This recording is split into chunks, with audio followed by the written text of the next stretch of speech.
جاپانیوں کو ہم فالو کر لیتے ہیں, ان کی اسپیچز سن لیتے ہیں, یوٹیوب پہ سرچ کر لیتے ہیں. بھائی یہ پڑھے لکھے لوگ ہیں بھائی, سمجھ رہے ہیں, یہ کوئی پی ایچ ڈی اسکالر ہوگا, کوئی سائنٹسٹ ہوگا, کوئی بہت بڑے بڑے اسکالر ہیں.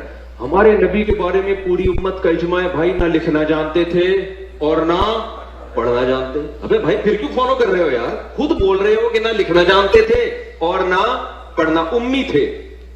ما تخطہ بیمینک, قرآن کہہ رہے ہیں محمد صلی اللہ علیہ وسلم جو قرآن پیش کر رہے ہیں, ایک لفظ بھی ان کے دائیں ہاتھ نے کبھی نہیں لکھا, ایک لفظ نہیں لکھا. جیسے ہی آیت نازل ہوتی, آپ کبھی زید ابن ثابت کو بلا رہے ہیں, کبھی کسی اور صحابی کو بلا رہے ہیں, بھائی لکھو لکھو. اور دیکھو ہمارے نبی صلی اللہ علیہ وسلم جب قرآن لکھوایا نا, تو چونکہ آپ لکھنا پڑھنا نہیں جانتے تھے, تو بعض دفعہ کاتب سے گرامر کی غلطی ہوئی لکھنے میں, ہمارے نبی نے اس کی کریکشن نہیں کی.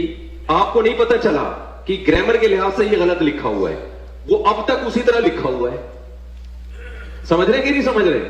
مثال کے طور پر بہت ساری مثالیں اس کی قرآن میں. سورہ اقرا بسم ربک الذی خلق میں کیا آتا ہے؟ کلا لئن لم ینتہی لنصفعا بالناصیہ. اللہ کہتے ہیں اگر یہ کفر سے باز نہیں آئے, ہم ان کو پیشانی کے بالوں سے پکڑیں گے قیامت کے دن. تو یہاں ہے لنصفعا. جتنے بھی علماء یہاں بیٹھے ہوئے ہیں ان کو پتہ ہے لنصفعا یہ لام تاکید ہے اور آخر میں نون تاکید ہے. یہ الف کے ساتھ لکھنا گرامر کے لحاظ سے غلط, کیونکہ تنوین ناؤن پہ آتی ہے, سینٹنس پہ یا فعل پہ تنوین کبھی بھی نہیں آتی. سمجھ میں آ رہی ہے بات کہ نہیں آ رہی ہے؟ لیکن یہاں پر کیا ہے, نبی صلی اللہ علیہ وسلم جو پڑھا نا لنصفعن, جبریل آئی آیت لے کے, آپ نے اس کو پروناؤن کیا اپنی زبان سے لنصفعن. تو کاتب نے, کیونکہ عن میں آواز نون کی آ رہی ہے, تو کاتب نے اس وقت لکھ دیا نون کے بجائے الف ڈال دیا جو تنوین کی علامت ہے. یہ گرامر کے لحاظ سے 100% کیا ہے؟ مسٹیک. یہ گرامر کے لحاظ سے 100% کیا ہے؟ مسٹیک. یہ گرامر کے لحاظ سے 100% کیا ہے؟ مسٹیک. آپ کبھی بھی عربی میں سینٹنس پہ تنوین نہیں ڈالو گے, لیکن یہاں لنصفعن پہ 2 زبر ڈلے ہوئے ہوں گے, الف لکھا ہوا ہوگا. یہ گرامر کے لحاظ سے 100% کیا ہے؟ بولو غلط. یہ گرامر کے لحاظ سے 100% کیا ہے؟ بولو غلط. کاتب وحی نے لکھا, نبی لکھنا پڑھنا نہیں جانتے. اور کمال کی بات ہے جو لکھا آج تک کوئی مائی کا لال پیدا نہیں ہوا کہ اس کو نون بنا دے. اب کہنے کے لحاظ سے اوپر سے تو لگے گا یہ غلط ہے, لیکن بھائی اللہ نے یہ اس لیے ہونے دیا, بتا دیا کہ محمد صلی اللہ علیہ وسلم واقعی امی تھے. نمبر 2, ہم نے اس قرآن کی حفاظت ایسے کی ہے کہ اگر ظاہری لحاظ سے اس میں کوئی غلطی لکھنے میں, ظاہری لحاظ سے, ورنہ تو اس میں بڑی حکمت ہے, ہوئی بھی ہے, ہم نے اس کی بھی کریکشن کی کسی کو اجازت نہیں دی. تو بھائی ہم فالو کیوں کر رہے ہیں محمد صلی اللہ علیہ وسلم کو, جب نہ آپ لکھنا جانتے, نہ آپ پڑھنا جانتے, نہ آپ کا کلچر ہمارے کلچر سے میچ کرتا, آپ کی خوراکیں ہماری خوراکوں سے الگ. کیوں؟ وجہ اس کی بھائی ہم, نبی کی ایک حیثیت ہے بشر, ایک حیثیت کیا ہے؟ Messenger of God. آپ نے کہہ دیا میرا اپنا کوئی پیغام نہیں ہے, میں جو کچھ کہہ رہا ہوں میں نہیں کہہ رہا. یہ کون کہہ رہا ہے؟ اللہ. میں میسنجر آف گاڈ. اور اب میرے نبی کا تذکرہ سورہ اعراف میں کیا, 7واں سورہ ہے اور 157 آیت ہے. الذین یتبعون الرسول النبی الامی الذی یجدونہ مکتوبا عندہم فی التوراۃ والانجیل یامرہم بالمعروف وینہاہم عن المنکر ویحل لہم الطیبات ویحرم علیہم الخبائث ویضع عنہم اصرہم والاغلال التی کانت علیہم. میں نے طویل آیت ہے اور پوری آیت نہیں پڑھی, درمیان سے پڑھی.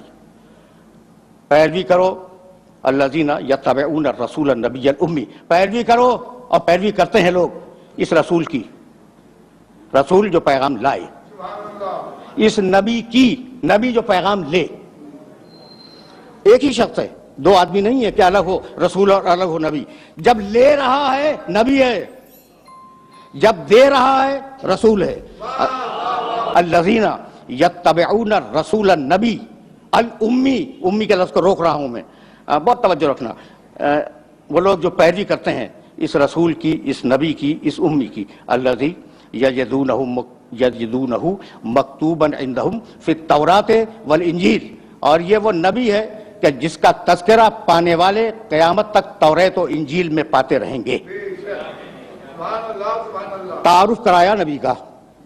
اچھا دیکھو لفظ امی کو ذہن میں رکھنا۔ اب میں جو بھی ترجمہ کروں، عموماً ترجمہ کرنے والے یہ ترجمہ کرتے ہیں کہ جسے لکھنا نہ آئے، پڑھنا نہ آئے۔